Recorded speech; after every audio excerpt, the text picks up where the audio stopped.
আমাদের পাশে এই মুহূর্তে যিনি দাঁড়িয়ে আছেন, মসজিদ বানানোর জন্য উনি নগদ 1 কোটি টাকা দান করছেন আমাদের এই ট্রাস্টটিকে।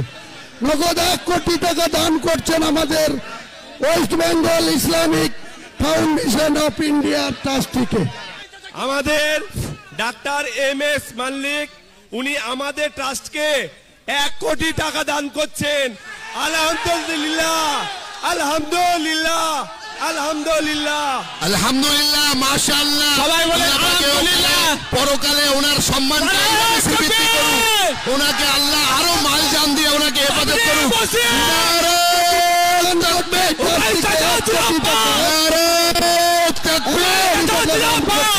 বাবরি মসজিদ তুমি এগিয়ে চলো, আল্লাহু আকবার। বাবরি মসজিদ জিন্দাবাদ, বাবরি মসজিদ জিন্দাবাদ, বাবরি মসজিদ। মুসলিমদের ঐক্য واعتصموا بحبل الله جميعا ولا تفرقوا। হুমায়ুন কবির জিন্দাবাদ, বাবরি মসজিদ জিন্দাবাদ, বাবরি মসজিদ জিন্দাবাদ, হুমায়ুন কবির জিন্দাবাদ, বাবরি মসজিদ জিন্দাবাদ।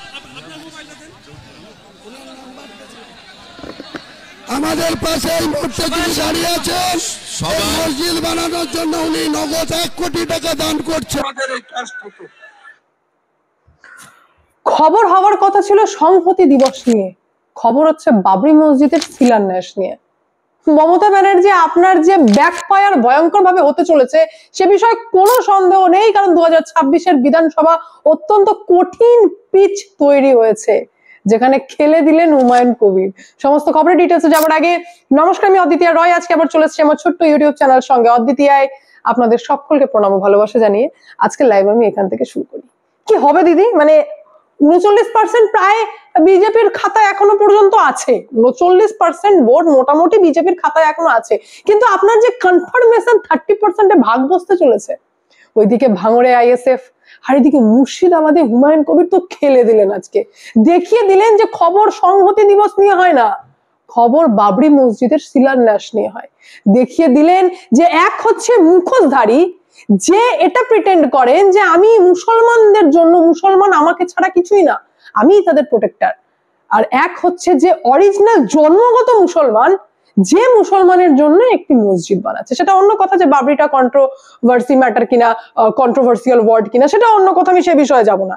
কিন্তু হুমায়ুন কবিরের খেলা দেখে আজকে খোদ মমতা ব্যানার্জি চমকে গেছেন, যেখানে সংহতি দিবসে উপস্থিত ছিলেন না মমতা ব্যানার্জি এবং অভিষেক ব্যানার্জি। বলতে পারেন এক কথায় যে ফেল আইপ্যাক, ফেল অভিষেক ব্যানার্জির প্ল্যানিং, ফেল সংগঠন, ফেল ইকুয়েশন। এবার স্বয়ং প্রশান্ত কিশোর যদি এসে কিছু করতে পারেন তো সেদিকেই হয়তো মমতা ব্যানার্জি চেয়ে রয়েছেন। তড়িঘড়ি যাচ্ছেন নদিয়া, কারণ স্লিপ খাচ্ছে মুসলিম ভোট, স্লিপ খাচ্ছে মতুয়া ভোট। হিন্দু তো আগেই রেগেছিল, ভাই রাজ্যে হঠাৎ করে কি ঘটে গেল এমন তো আবার কথা ছিল না।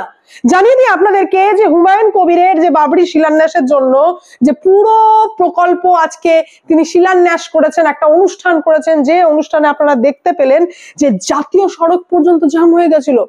সকাল 11টার পর চলাফেরা করা মুশকিল হয়ে গেছিল বেলডাঙ্গার বড়ুয়ার মোড় থেকে রেজিনগর পর্যন্ত। এসপি সানিরাজ বলছেন যে আমরা সিচুয়েশন কন্ট্রোল করার চেষ্টা করছি। মানুষজনের এত ক্রেজ যে 7-8 কিলোমিটার পর্যন্ত হেঁটে হেঁটে তারা গন্তব্যস্থলে পৌঁছচ্ছে, ইট ভাটা থেকে মাথায় করে ইট নিয়ে বলছে আমরা হুমায়ুন কবিরের সঙ্গে আছি। সাসপেন্ড করাটা কি এতটা ভারী পড়ে গেল, যা হয়তো মমতা ব্যানার্জি নিজেই টের পাননি। কোয়েশ্চেন তো উঠবেই না যে যখন রক্ত গঙ্গা বইয়ে দেব, মাইনরিটির কে নিয়ে এরকম একটা মন্তব্য, ভয়ঙ্কর মন্তব্য যে হুমায়ুন কবির করেছিলেন, তিনি মোটেই ভালো লোক নয়। আমি এটা বলবো না যে তিনি খুব ভালো মানুষ, তিনি তো ভয়ঙ্কর মন্তব্য করেইছিলেন, কিন্তু তখন দিদি সাসপেন্ড করেননি। দিদি সাসপেন্ড করলেন যে বাবরি মসজিদে শিলান্যাস করা হবে। এবং কতটা লজ্জাজনক ব্যাপার যে হুমায়ুন কবির বারবার ন্যায্য দাবি করেছেন, সেই হুমায়ুন কবিরকে নিজের সভাতে ডেকে তার শত্রুকে দিয়ে বোতলে করে জল খাইয়ে তারপর বলা যে তোমাকে দল ঘাড় ধাক্কা দিয়ে বের করলো। তো এর থেকে অপমানের, এর থেকে খারাপ আর কিছু হতে পারে না। কেন বলছি যে হুমায়ুন কবির যিনি ন্যায্য দাবি করেছিলেন, কারণ তিনি বারবার বলতেন যে মমতা ব্যানার্জি আপনি যে 213টা সিটের কথা বলছেন, সেখান থেকে একা মুর্শিদাবাদ আপনাকে 20টা MLA দিচ্ছে। ভারতবর্ষের রাজ্যে এমন কিছু জেলা, মানে এমন কিছু জেলা খুব কম রয়েছে যার এতটা কন্ট্রিবিউশন রয়েছে কোনো সরকার গড়তে। সেখানে মুর্শিদাবাদ একাই 20টা এমএলএ দিচ্ছে, আর তার রেজাল্টে আপনি কি দিলেন? 2 হাফ প্যান্ট মন্ত্রী। কি হবে এই হাফ প্যান্ট মন্ত্রীকে নিয়ে? হুমায়ুন কবির বলছেন যে সব থেকে পিছিয়ে পড়া জেলা হচ্ছে মুর্শিদাবাদ, যেখান থেকে সব থেকে বেশি লেবার। আপনার উন্নয়নটা এখানে ঢুকছে না কেন? আপনি আমাদের জন্য কি করলেন? আপনি মন্দির করছেন ট্যাক্সের টাকায়, আপনি 1,10,000 টাকা করে পুজোতে ডোনেট করছেন, কিন্তু আপনি আমাদের জন্য কি করছেন? যাদের জন্য আপনি ভয় দেখাচ্ছেন, আপনি ওয়াকফকে নিয়ে ভয় দেখাচ্ছেন, সিএএ কে নিয়ে ভয় দেখাচ্ছেন, এনআরসি কে নিয়ে ভয় দেখাচ্ছেন, এসআইআর কে নিয়ে ভয় দেখাচ্ছেন, কিন্তু কাজ তো কিছুই হচ্ছে না, ভয় পাচ্ছি, কিন্তু যা হওয়ার তা তো ঘটে যাচ্ছে। তাহলে আপনাকে মুখ্যমন্ত্রী বানিয়ে রেখে লাভটা কি? যদি কিছুই না হয়ে থাকে তাহলে বিরোধী হব আমি, অপমানিত আমি হলাম, বিরোধীও তাহলে আমিই হব। কারণ যে মুসলিম ভোটে আপনি এত লাফাচ্ছেন, তাহলে সেই মুসলিম সম্প্রদায়ের লোকজন মুসলিম দলকেই ভোট দিক, আপনার মতো মুখোশধারীকে দরকার নেই। এমনই কথা বেশ কিছু হুমায়ুন কবির বলেছিলেন এবং তারপরে তাকে ঘাড় ধাক্কা দিয়ে বের করা হয় এবং দিদি ভেবেছিলেন যে ল্যাম্প পোস্ট হয়ে থেকে যাবে এই হুমায়ুন কবির। কিন্তু হুমায়ুন কবির যে খেলে দেবেন এবং বেশ কিছু তৃণমূল কংগ্রেসেরই নেতারা, বেশ কিছু তৃণমূল কংগ্রেসেরই কর্মীরা যারা আজকে বাবরি মসজিদের শিলান্যাসে পৌঁছে যাবেন, এটা মমতা ব্যানার্জি ভাবতে পারেননি। আজকে নিউজ খুলুন, পেপার দেখুন, টিভি দেখুন, যাই দেখুন, চারিদিকে একটি খবর, সেটি হচ্ছে হুমায়ুন কবিরের বাবরি মসজিদের শিলান্যাস, যেখানে লক্ষ লোকের কাছাকাছি লোক এসেছিল, হাজার হাজার লোকের সমাবেশ। সেখানে সংহতি দিবস সম্পূর্ণরূপে ফেল হয়েছে, ফ্লপ শো হয়ে গেছে আপনারা বলতে পারেন, যেখানে মমতা ব্যানার্জি নিজেই আসেননি। আমি যেমনটা আপনাদেরকে বললাম যে দিদি দেখতে পাচ্ছেন যে সিচুয়েশন ভালো আসছে না, 26টা উল্টাতে চলেছে, তাই দিদি দেখছেন মুসলিম ভোট তো সাইড কাটছেই, তড়িঘড়ি প্ল্যানিং করলেন যেটা স্কেডিউলের মধ্যেই ছিল না। দিদি সঙ্গে সঙ্গে ভাবলেন এবার আমাকে নদিয়া যেতে হবে, নদিয়ার কৃষ্ণনগরে সভা করতে হবে, কারণ শোনা যাচ্ছে প্রধানমন্ত্রী আসছেন প্রচার করতে ঠাকুর বাড়িতে, তো তার আগে মতুয়া ভোট তো ধরতে হবে। এদিকে মতুয়াও রেগে, এসআইআর এর কথা ছিল, অবৈধদেরকে বার করার কথা ছিল, কিন্তু যারা শরণার্থী, যারা অন্য দেশ থেকে বিতাড়িত হয়ে, যারা থাকতে না পেরে এদেশে শরণার্থী হয়ে এসেছে, তাদেরকে এক এক করে তো ধরার কথা ছিল না, তাদের কলার ধরার কথা ছিল না, তাদের নাম কাটারও কথা ছিল না, কিন্তু প্রশাসন দায়িত্ব নিয়ে যেভাবে এসআইআর এ মতুয়াদের নাম কাটতে চলেছে আর তৃণমূল কংগ্রেসটাকে খবর করতে চলেছিল যে বিজেপির তো নিজেরই ভোট কেটে যাচ্ছে, এটাতে মতুয়া অলরেডি রেগে বুঝে গেছেন যে সেই এসআইআর এ যে নাম মমতা ব্যানার্জি কাটছে, সেই নামই কিন্তু প্রধানমন্ত্রী নরেন্দ্র মোদী সিএ এর মাধ্যমে জুড়ছে। কোন গ্যারান্টি আছে যে ভবিষ্যতে এনআরসি হবে না?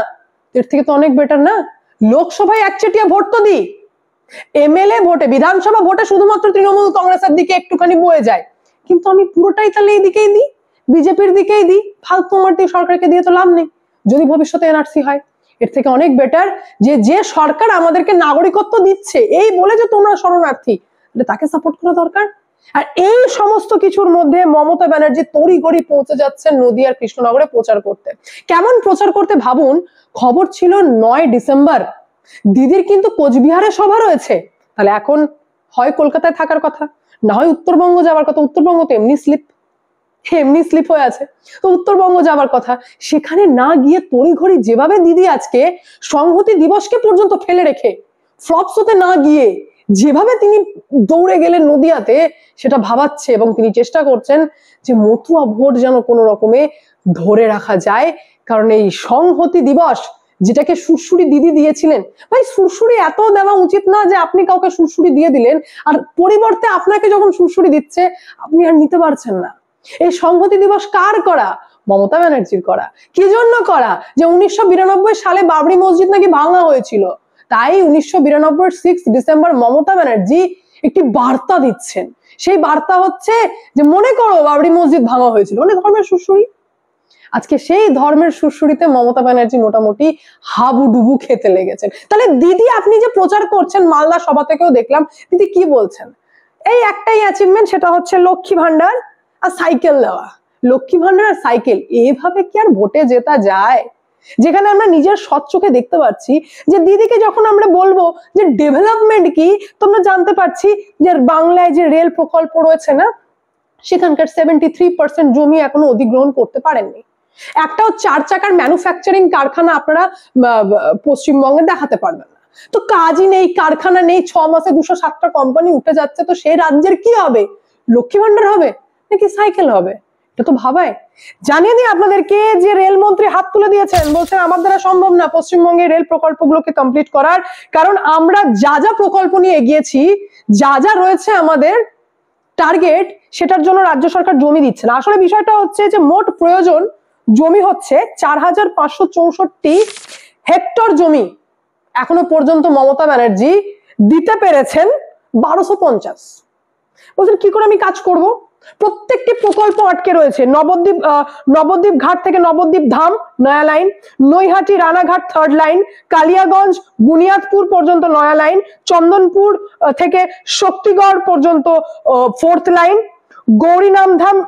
গৌরীনামধাম রেল ফ্লাইওভার, এই সমস্ত প্রকল্প আটকে রয়েছে। অর্থাৎ আপনারা বলতে পারেন যে new line, 3rd line, flyover, সমস্ত কিছু কি না, তো দিদি নাকি জমি দিতে পারছেন না। জমি দেওয়ার টাইম পাবেন, তারপর তো জমি দেবেন। এখন তো দিদি ব্যস্ত, যে সমস্ত ভোট স্লিপ করছে। এক তো মুসলিম ভোট বেরিয়ে যাচ্ছে, হিন্দু ভোট তো রেগেই রয়েছে, মুতুয়া ভোটও গেল। এই সমস্ত কিছুর মধ্যে ইলেকশন কমিশনও কিন্তু থেমে নেই। ইলেকশন কমিশন ক্যালকুলেশন করছেন, বলছেন আরে ভাই উত্তর কলকাতা থেকে তো 3.5 লক্ষ মৃত ভোটার। ওইদিকে তাপস রায় বলছেন যে ওই কারণেই আমি মনে হয় হেরে গেলাম, কারণ আমি তো মাত্র 72,000 ভোটে হেরেছি। তাহলে জেতার পেছনে কে মৃত ভোটার? এদিকে ভবানীপুর, যেটা মমতা ব্যানার্জির নিজের গড়, সেখান থেকে জানা যাচ্ছে প্রায় 50,000 ভোট বাতিল হতে চলেছে। 50,000 ভোটার বাতিল হতে চলেছে, মানে তাদের এনুমারেশন ফর্ম দেওয়া হয়েছে কিন্তু কালেক্টই হয়নি, তার মানে তো গন্ডগোল। প্রায় 50,000। তাহলে সেই ভবানীপুর থেকে মমতা ব্যানার্জির হারার কথা ছিল। এই যে একের পর এক খুলাসা নির্বাচন কমিশন করছেন, নির্বাচন কমিশন নিজে অবাক। বলছেন আর আমি 2002 সালের ওই ম্যাপিং ট্যাপিং ঠিক আছে, এইবার তো কড়া নজর দিয়ে দিয়েছেন এই 8টি জেলাতে, উত্তর এবং দক্ষিণ 24 পরগনা, কোচবিহার, মালদা, মুর্শিদাবাদ, উত্তর দিনাজপুর, আসানসোল, হাওড়া, হুগলি। এখানকার ইলেকটোরাল রোল অবজারভারকে রিপোর্ট চেয়েছেন। বলছেন চমকে যাচ্ছে এই সমস্ত দেখে। এতক্ষণ পর্যন্ত ম্যাচিং চলছিল, মৃত ভোটারদের ফর্ম ফিল আপ করা চলছিল। এইবার যে তথ্য সামনে এসেছে সেটা হচ্ছে 1 জুন থেকে 7 আগস্ট পর্যন্ত, 1 জুন থেকে 7 আগস্ট পর্যন্ত নতুন আবেদন হচ্ছে প্রায় 10.04 লাখ। ভাবতে পারছেন? 10.04 লাখ, মানে প্রায় আমি 10 লাখ ধরলাম নতুন আবেদন। এবার নির্বাচন কমিশনের প্রিভিয়াসে ব্যাক করলেন যে ভাই পিছিয়ে যাই। তো জানতে পারছেন 1 মার্চ to 31 মে পর্যন্ত নতুন আবেদন হচ্ছে 2.33 লাখ। সীমান্তবর্তী এরিয়াতে 1.29 লাখ। সেটা আচমকা এরকম বেড়ে গেল। তাহলে এরা কারা যারা আবেদন করেছে? দেখা যাচ্ছে যে উত্তর 24 পরগনায় আবেদনের সংখ্যা হঠাৎ করে 28,000 থেকে বেড়ে 1.37 লক্ষ পর্যন্ত পৌঁছে গেছে। দক্ষিণ 24 পরগনায় 22,000 থেকে বেড়ে 95,000-এ পৌঁছে গেছে। কোচবিহারে 11,000 থেকে বেড়ে 45,000-এ পৌঁছে গেছে। এইরকম ভাবে মালদাতে 16,000 থেকে 64,000-এ পৌঁছে গেছে। মুর্শিদাবাদে 16,000 থেকে 94,000-এ পৌঁছে গেছে। তো এই যে নতুন যারা আবেদন করেছেন, তারা কোথায় থেকে এসেছেন? তারা কারা? তার হয়ে কে করছে? বা এই পুরো প্রসেসটাকে গুলিয়ে দেওয়ার যে চেষ্টা সরকার সম্পূর্ণরূপে করে চলেছেন, তাই জাতীয় নির্বাচন কমিশনের SIR-এ কড়া নজর, শুধুমাত্র মমতা ব্যানার্জির সরকারের প্রতি না, তাদের BLOর প্রতি, জেলা প্রশাসকের প্রতি। কিভাবে মমতা ব্যানার্জি ভয় দেখিয়ে তাদেরকে কন্ট্রোল করার চেষ্টা করছেন, সেই জায়গায় দাঁড়িয়ে জাতীয় নির্বাচন কমিশন প্রতিটা মুহূর্তে মনে করাচ্ছেন যে তোমরা এখন আমার আন্ডারে, তোমাদেরকে সঠিকভাবে কাজ করতে হবে। আর কাজ করার পর রিপোর্ট সাবমিটের আগে ঘোষণাপত্রে সই করতে হবে যে আমি যাহা তথ্য দিলাম তাহা সবটাই সত্য। যদি সত্য না হয় তাহলে আমার প্রতি আইনি কারবাই করতে পারেন জাতীয় নির্বাচন কমিশন। এবার নাও দায়িত্ব মমতা ব্যানার্জিকে বাঁচানোর। কেউ পারবেন না, পাপের ঘোড়া ভরে গেছে। করাপশন অ্যাঙ্গেল থেকে শুরু করে আপনারা কি বলবেন, মানে ভোটের তো একটা মুদ্রা চাই যে আমি এই টপিকের ওপর কাজ করব, আমার এই ডেভেলপমেন্টের ওপর কাজ করব।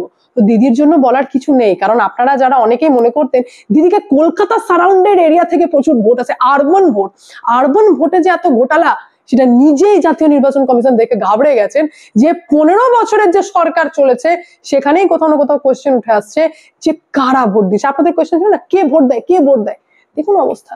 ফিরাদ হাকিমের কমেন্ট বক্স আমি আপনাদের সামনে ওপেন করেছি, আজকে বিভিন্ন রকম বক্তব্য রেখেছেন, একটি পজিটিভ কমেন্ট আমি দেখতে পাইনি। এটা ওনার পেজ, যেখানে একটি পজিটিভ কমেন্ট নেই। তার মানে বুঝতে পারছেন যে বাংলার মানুষ কিভাবে ঘুরে গেছে আর তৃণমূল কংগ্রেসকে ছুঁড়ে ফেলে দিয়েছে বলতে পারেন। যার জন্য আমরা বলতে পারি যে 2026-এর যে ভোট আসতে চলেছে সেটা তৃণমূল কংগ্রেসের জন্য একদম হালকা হবে না।